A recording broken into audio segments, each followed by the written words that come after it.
What's up, A to Z Sports, the Titan Game Day Live halftime show. The Titans lead the Saints in a very ugly first half, 9-6, all field goals and a lot of drama down there in the Big Easy in New Orleans. And Sam Phelan and I are here to discuss all of it. What are you going to complain about? The refs, the offensive line, anything else that's going to happen? But a couple big plays by Amani Hooker saved some points, and the Titans have a 9-6 lead in week one of the NFL season. We'll see what happens in the second half as the Titans do get the football. But Sam, before we officially get going, tell the people that are flying in here on Facebook, YouTube, and Twitch what they got to do before we get going.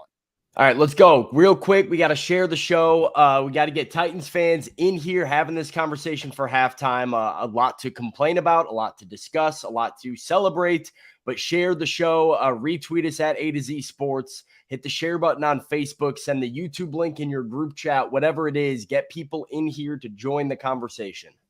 All right, so let's do it officially. Every Titans pregame, halftime, and postgame show, we are here live streaming for you for Titan Game Day Live, and want to thank all of our brand new season partners, X Golf Nashville, the home of indoor golf in Middle Tennessee, xgolfnashville.com, the Mint Gaming Hall, home of big jackpots and big fun just north of Nashville, themintgaming.com, BetMGM, use code ATOZ Sports 200, ATOZ 200 to turn a $10 moneyline wager into $200 bets instantly in bonus bets. The law offices of Amanda J. Gentry, wherever justice demands, AmandaJGentry.com, Adventure Science Center, explore and discover at AdventureSCI.com. Chim Chimney doing the right job the first time, and for all of your chimney needs, check them out at chim-chimneyinc.com. And Jarrett Fire, your safety, their expertise, keeping your facility comfortable and protected in one place at jarrettcompanies.com. So Sam, I will let you start.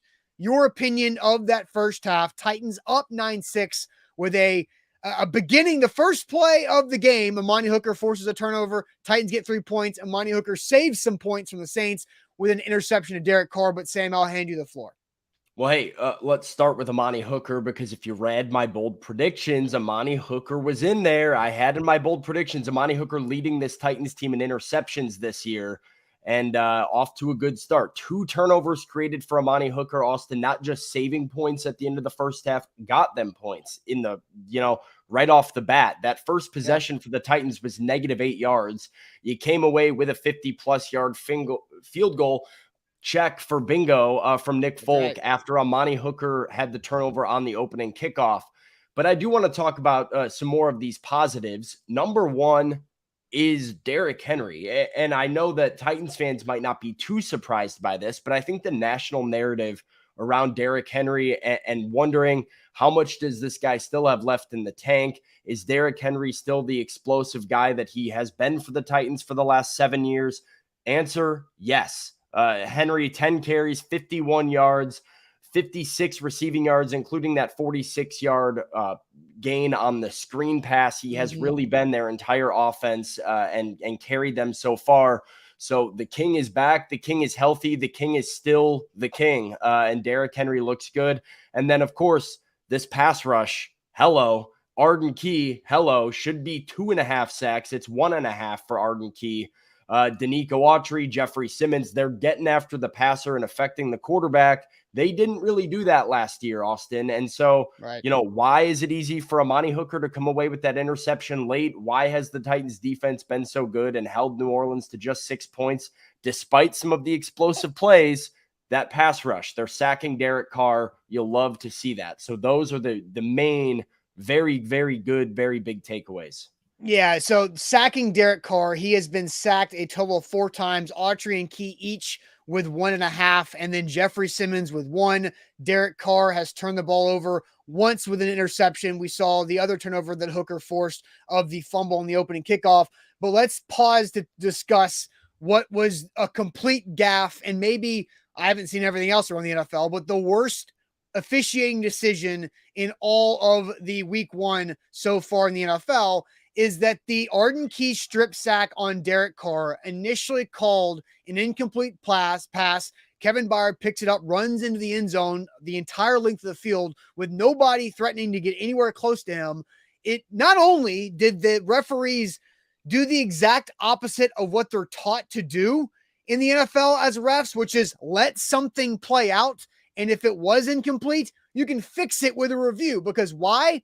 Every turnover is automatically reviewed. An incomplete pass is not a turnover. So now Mike Vrabel's forced to do his second challenge of the first half because the first play of the game, the referees also made a bad decision in not noticing that Hooker went out of bounds. And so that was not a turnover either. So that was forced to be challenged. So if you do what you're supposed to do and you call that a fumble, let it play out, the Titans should have had a touchdown there. But then, Sam, I don't understand how after review, they said that the call on the field stood as an incomplete pass. It makes no sense.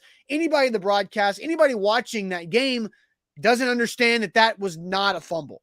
I mean, it's one of these weird NFL rules that is just continuously a judgment call. And it's so annoying, especially for a Titans fan, that like Titans fans watched this cost them a trip to the playoffs last year in Jacksonville with Josh Dobbs. Pretty much the exact same play. Knocked out of his hand, and he pushes it forward. And it's like this, like, that's fine if that's a fumble. But then this is a fumble, right? And so the fact that there's still a level of inconsistency across the National Football League with this is obnoxious. You add it on, right? Like blowing that play dead is just refereeing 101. That don't do that right now. Like they're taught not to do that. So yeah, like a massive, massive swing in the game. We're talking 16-3 versus 9-6 right now. Like this is a huge difference in this game. So it's a full 10-point swing because New Orleans set up and kicked a field goal right after that. It was a bad miss, and certainly something that we're going to have to keep top of mind as this game plays out in the second half. Did that call impact the outcome of this game? At the very least, it should have been 1st and 10 Titans at the spot of the sack, right? Like, I understand if Kevin Byard wasn't going to get credit for that touchdown run, but 1st and 10 spot of the sack, the Titans save points off of the board from the Saints, and then you move on. So Nick Folk, the good thing is he's made all 3 of his field goal attempts. But Sam, let's discuss the Titans offense. That 50-yarder too had, I predicted it on the bingo card earlier that we'd see 50, but we saw 50 with a lot of juice left in that. So that I think made Titans fans feel pretty good about their field goal kicker. Does feel good to, have that, peace of mind as far as, when you're setting up to get 3 points. Yeah, and so, Sam, let's talk about the Titans offense. You kind of let off a little bit talking about Derrick Henry and how he's carried the offense, and he has. Ryan Tannehill, to me, and I want to throw this out there and see what you think about this. There's been a lot of conversations about Tannehill ain't it. Tannehill's too slow. He's old. In the chat that I'm just seeing from a bunch of people on Facebook, YouTube, and Twitch, I feel like Ryan Tannehill is operating like he doesn't trust his offensive line. He looks like he's got the yips. He looks like he is kind of hesitant and like he's looking over his shoulder consistently, and he's not playing freely. And I feel like I've seen Ryan Tannehill play freely. Ryan Tannehill's not old. He's not processing things too slow. He just looks like he's playing scared because he doesn't trust that the offensive line can hold up, and they're honestly not. Yeah, well, no, I think you're right on. I don't think he's been necessarily poor with his decision-making.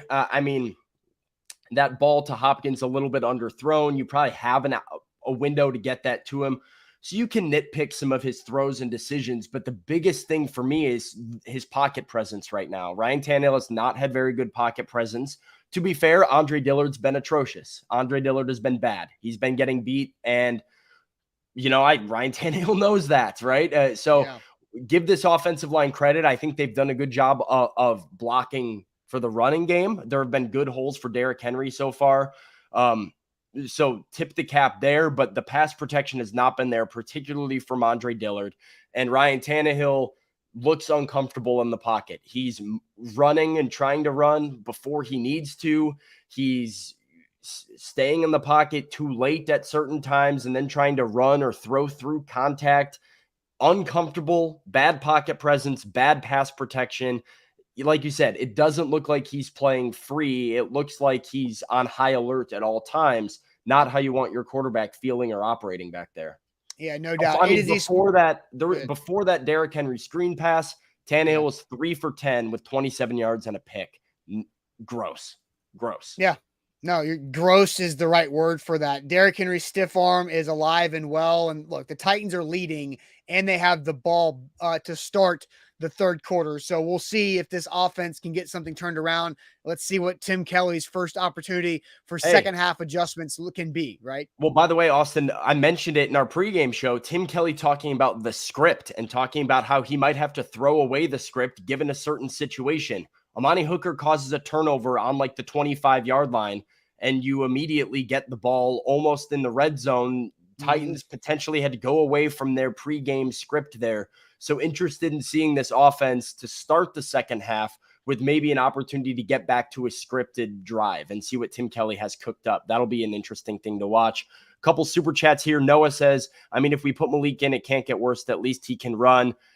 Premature. Noah, my challenge was not to overreact. Let's pump the brakes here. It's been one half of football. Ryan Fields is not going to like this, but he wishes Levis was ready. This is brutal. And then Kalman says, a classic Tanny, should have played in the third preseason game, but to be fair, this O-line is getting torched. Thank God for Derek. Long live the king.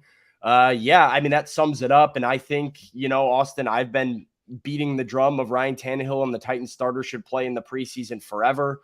Feels like they never want to do it. And I it mean, feels they did like it. they They keep did it. coming up. Tannehill held 3 No, snaps, they though. did not. Him taking He 3 did it. snaps does not count. He played. I forever believe it matters, and I think you're seeing why. He looks uncomfortable back there. So, yeah, not a great first half for Tannehill or the offense.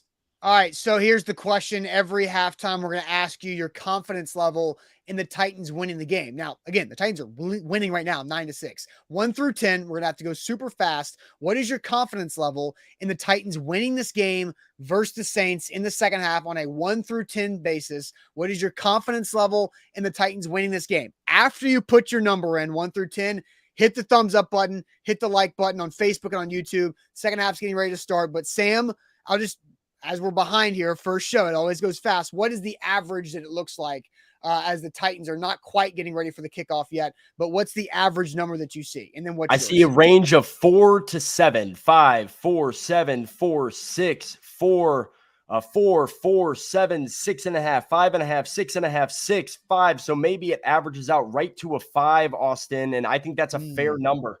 Like I'm not sure that you can be overly confident. Love the pass rush. I feel like there's still, 3 X plays I counted in that first half from New Orleans throwing the football. There could still be something going to Chris Olave or Michael Thomas that changes this game in a heartbeat. And the way the offense has looked has been concerning. So I'm right there at a 5. I'm in wait and see mode. Yeah, I would say I'm at a 4.5. I just don't feel like it. I feel like the Titans have missed out on too many opportunities to only lead by 3 points, and being 0 for 6 on third down, not very good. I told you in the pregame it was going to be a field goal show. So far, that's all it's been. But we'll be back here. Well, real quick, he's at a 10, says the defense is elite, want to get to the super chats, and actively says almost moved the ball in the first series. Hopefully they're pushing it down the field a little bit more in the second half. We get some offense going. All right, we'll be back for the post-game show. Titans and Kieris Jackson get the ball to start the second half. We'll see you guys later on.